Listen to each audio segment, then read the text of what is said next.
भारत एक बहुत बड़ा दांव लगा रहा है अपनी खुद की सेमीकंडक्टर इंडस्ट्री बनाने का। चलिए इसे समझते हैं। रेडिट पर ठीक यही सवाल पूछा गया और इसने इंजीनियर्स के बीच एक जबरदस्त बहस छेड़ दी। सोचिए, ताइवान जैसी इंडस्ट्री बनाने में भारत को $1 ट्रिलियन से भी ज्यादा लग सकते हैं। तो सरकार का प्लान क्या है? देखिए, सरकार इस मिशन पर अपना सब कुछ दांव पर लगा रही है। इस पूरे प्लान की नींव है इंडिया सेमीकंडक्टर मिशन, जो कि भारी भरकम फंडिंग दे रहा है।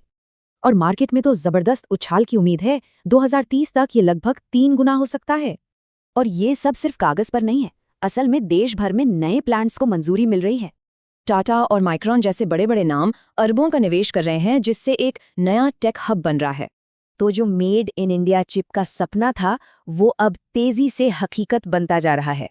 लेकिन कहानी का एक दूसरा पहलू भी है। जो एक्सपर्ट्स हैं वो कुछ बड़ी चुनौतियों की तरफ इशारा कर रहे हैं। बिजली, पानी, लॉजिस्टिक्स, इन सबसे जरूरी चीजों का जो बेसिक इंफ्रास्ट्रक्चर है, वो ही एक बहुत बड़ी चुनौती है। ग्लोबल पॉलिटिक्स एक बहुत बड़ा फैक्टर है और भारत की ट्रेड पॉलिसीज भी मुश्किलें खड़ी कर रही हैं। चिप फैब्स को प्रॉफिट में आने में 10 साल से भी ज्यादा लगते हैं, जो कई इन्वेस्टर्स के लिए एक मुश्किल सौदा है। देखिए, फैब्स बनाना एक बात है, लेकिन उन्हें चलाने के लिए स्किल्ड टेक्नीशियन ढूंढना वो बिल्कुल अलग बात है। मजबूत आईपी कानून और भरोसे के बिना दुनिया की टॉप डिजाइन कंपनियां यहां आने से हिचकिचाएंगी। शायद सबसे बड़ी चुनौती है जुगाड़ वाली सोच को छोड़कर एकदम सटीक तरीके से काम करना सीखना। तो ये सिक्के के दो पहलुओं की तरह है। एक तरफ है बड़ा सपना और दूसरी तरफ है जमीनी हकीकत।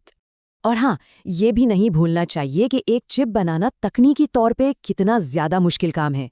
इनमें से हर एक स्टेप के लिए अपने खास इक्विपमेंट, मटेरियल और एक्सपर्ट्स की जरूरत पड़ती है। तो रास्ता बहुत ही मुश्किल है, लेकिन अगर ये सपना सच हुआ तो ये पूरे देश को बदल सकता है।